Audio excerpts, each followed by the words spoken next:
এক কাপ আটা আর একটা ডিম দিয়ে এত সুন্দর একটা রেসিপি চিন্তাও করতে পারবেন না, ঠিক যেন বেলি ফুলের মতন। তা চলে আসেন, আজকে একটা সুন্দর রেসিপি নিয়ে চলে আসলাম আপনাদের মাঝে। অবশ্যই সঙ্গে থাকবেন ফুল ভিডিও জুড়ে। ভিডিওটা যদি ভালো লাগে লাইক কমেন্ট শেয়ার করে পাশেই থাকবেন। আসসালামু আলাইকুম। নর্মাল কুকে সবাইকে স্বাগতম। আশা করি সবাই ভালো আছেন, আমি আলহামদুলিল্লাহ আপনাদের দোয়ায় ভালোই আছে। তা আজকে আটা দিয়ে, শুধু এক কাপ আটা দিয়ে আর একটা ডিম দিয়ে এত সুন্দর একটা হেলদি একটা নাস্তা রেসিপি তৈরি করব, সেটা হলো বেলি ফুল।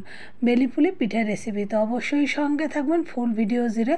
আর যদি ভিডিওটা ভালো লাগে লাইক কমেন্ট শেয়ার করে পাশেই থাকবেন, বেল বাটনটা অন করে দেবেন, সবার আগে নোটিফিকেশন আপনার কাছে চলে যাবে। এত হেলদি খাবার আর এত মজাদার, সবাই চেয়ে চেয়েই খাবে। তা চলুন আজকে রেসিপিটা তৈরি করি। প্রথমে নিলাম আমি এখানে চিনিটা আমি এখানে কিন্তু একটু 1 কাপ চিনি নিয়েছি। এখন এটাকে আমি একটা পানি দিয়ে গুলিয়ে নেব। গুলিয়ে আমি চুলে হালকা আঁচ দিয়ে নেব আর একটু মশলা দিলাম। মশলা দিয়ে আমি এটাকে ভালোভাবে আশিয়ে নেব। এখনও যারা লাইক দেননি, লাইক দিতে ভুলে গেছেন, একটা লাইক দিয়ে কন্টিনিউ করবেন। অবশ্য ফুল ভিডিও জুড়েই থাকবেন, ভিডিওতে অনেক সুন্দর সুন্দর চমক আছে। আর মেইন রেসিপিটা আমি এর ভিতরেই বলে দেব, তো অবশ্যই সঙ্গে থাকবেন। তো দেখেন এখন কিন্তু আমার ক্যারামেলটা হয়ে গেছে। আর এখানে নিয়েছি ডিম আপনি এখানে একটাও নিতে পারেন, দুটাও নিতে পারেন, এটা আপনাদের শুধুমাত্র আপনার ইচ্ছা। তা দেখেন ডিমটা নিয়ে নিলাম। তারপর নিলাম কি, দেখেন এখানে একটু ঘিটা আমাদের ঘরে থাকে, না থাকলেও চলবে, তাহলে আপনারা যদি ঘিটা না থাকে অবশ্যই তেল দিয়ে নেবেন। তারপর দিলাম লবণটা তো অবশ্যই দিতে হবে, দিয়ে ভালো করে আপনি এটাকে মাখিয়ে নেবেন, ভালো করে মাখিয়ে নেবেন।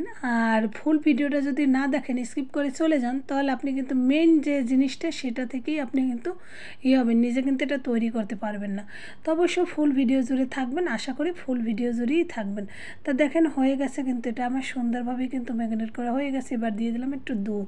এখানে আপনি গুঁড়ো দুধটাও গলিয়ে নিতে পারেন, অথবা রিয়াল যে গরুর দুধ সেটাও দিতে পারেন।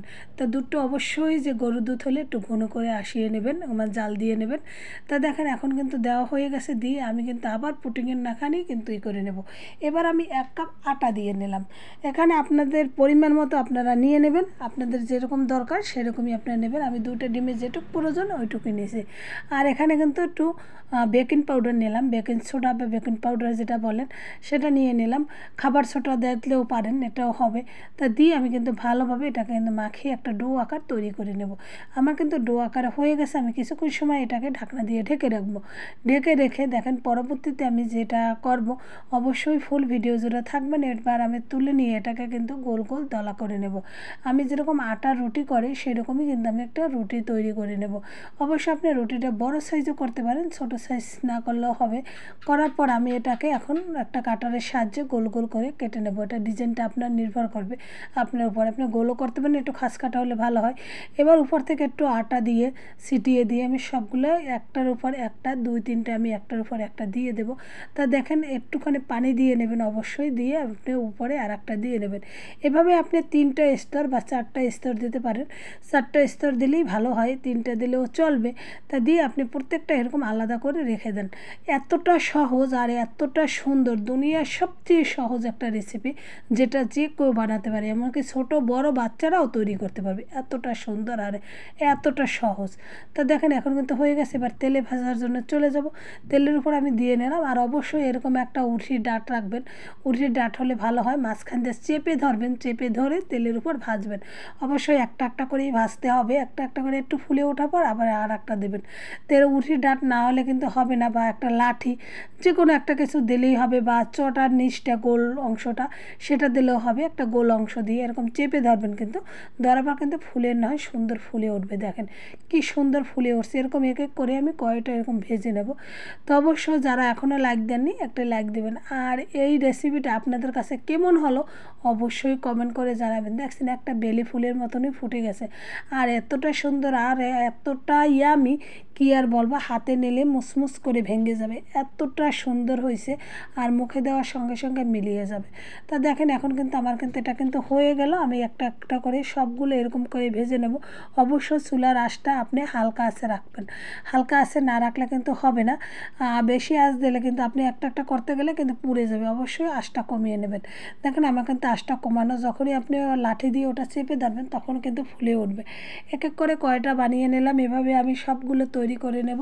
তা দেখেন 1 কাপ আটা দিয়ে কিন্তু অনেকগুলো হয়, 5-6টা হয়, তার সমস্যা নেই। এভাবে আপনি তেল দিয়ে উঠিয়ে দিয়ে আর কি তেল দিয়ে দেবেন উপরে, দিলে ফোলাটা ভালো হবে, বা ওটাও উল্টাইয়ে পাল্টাইয়েও নিতে পারেন, এটা আপনাদের ইচ্ছে। দেখেন চারকোলটা সুন্দরভাবে ভাজা হয়ে গেল।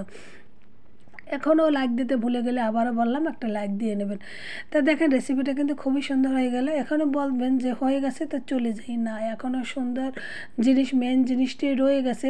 এটা তো খেতে মজা লাগবে না, তা যে মেন জিনিসটা সেটা অবশ্যই শিখে নেবেন। আর নতুন মেহমান আসলে অবশ্যই এই পিঠাটা করে খাওয়াবেন, 2 মিনিটেই আপনি এই পিঠাটা তৈরি হয়ে যাবে।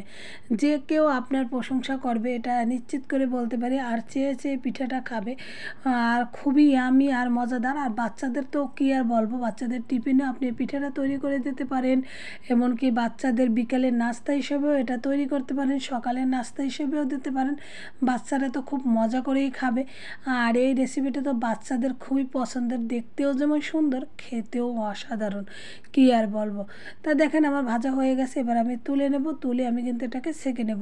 আর আমি যে আঁশটা আগে আসিয়ে রাখছিলাম সেটা কিন্তু একটু ঠান্ডা করে নিছি, কারণ দেখেন আগেই কিন্তু আসিয়ে নিতে হবে, কারণ পিঠা ভাজার পর কিন্তু ওটা আসাতে গেলে কিন্তু হবে না, এই জন্য কিন্তু আগেই কিন্তু আসিয়ে নেবেন। এবার ঠান্ডা পিঠের ভিতর মানে রসের ভিতর আমি এটাকে দিয়ে দেব, দিয়ে আমি সুন্দরভাবে কিন্তু এটাকে উল্টাইয়ে পাল্টাইয়ে আমি চুবিয়ে নেব।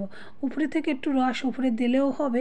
তাই দেখেন এভাবে করে আমি কিছুক্ষণ সময় কিন্তু রাখবো না, একটু উল্টাইয়ে পাল্টাইয়ে আমি কিন্তু পিঠাটা তুলে নেব। এই দিয়ে রসটা পিঠের গায়ে সুন্দর মতো লেগে যাবে। আর কিন্তু রসটা কিন্তু এতটা মজা হয় যে বেশে পড়ে না, একবারে ফিটফাট যতটুকু লাগে অতটুকু পিঠাটাই টেনে নেবে, বেশিক্ষণ ভিজিয়ে রাখবেন না, তাহলে কিন্তু আপনি পিঠাটা মচমচে থাকবে না আর খেতেও মজা হবে না। তো অবশ্যই কিন্তু এভাবে করেই কিছুক্ষণ সময় পর আপনারা এটাকে আলাদা প্লেটে তুলে নেবেন। কথাটা কিন্তু অবশ্যই স্মরণ রাখবেন, এটা কিন্তু একটা টিপস। দেখেন আমি কিন্তু এখন কিন্তু এটাকে তুলে নেব, তুলে আমি প্লেটে সাজিয়ে নেব। দেখেন একবারে ফুলের মতন বেলি ফুল ফুটে আছে, তাই এটাকে যে কোনো ফুল বলতে পারেন, তা আমার কাছে মনে হয় এটা বেলি ফুলের মতনই, যার জন্য আমি বেলি ফুল বললাম। গোলাপের মতনও দেখায়, তা আমি বিশেষ করে আমার কাছে বেলি ফুলের মতো মনে হয়। আপনাদের কাছে কী ফুল অবশ্যই কমেন্ট করে জানাবেন। রেসিপিটা তো হয়ে গেল, তাই এখনও যারা লাইক দেননি একটা লাইক দেবেন, আর ভিডিওটা ভালো লাগলে আবারও বললাম শেয়ার করে পাশেই থাকবেন। তাই দেখেন এরপরে কিন্তু আমি কিন্তু আরও কিন্তু একটু ভিডিও করছি, কারণ এই ভয়েসটা যখন দিছি রাত কিন্তু 12টা বাজে, তাই এত রাতে ভয়েস দেওয়া আর নিরিবিলি ভয়েস দিতে পারলাম, কারণ আমি এখন নিরিবিলি আসালাম। আমার হাজব্যান্ড একটু মানে কাছে আছে ওই পেশে, আমি এই পেশের রুমে, যার জন্য আমি কিন্তু একটু পারলাম। আর আস্তে আস্তেই কথাটা বলা লাগলো। আর এটা পার্কের একটা ভিডিও ছিল, সেখানে বাচ্চারা নৌকা নিয়েছিল, তো চিন্তা করলাম এই ভিডিওটা তুলে ধরি, হয়তো বা ওই ভিডিওতে দেওয়া হয় নাই, এই জন্য কিন্তু এই ভিডিওটা একটু তুলে ধরলাম। তাই এখনও যারা লাইক দেননি লাইক দেবেন। সবাইকে অসংখ্য ধন্যবাদ জানাই। সবাই ভালো থাকেন, সুস্থ থাকেন, আল্লাহ হাফেজ।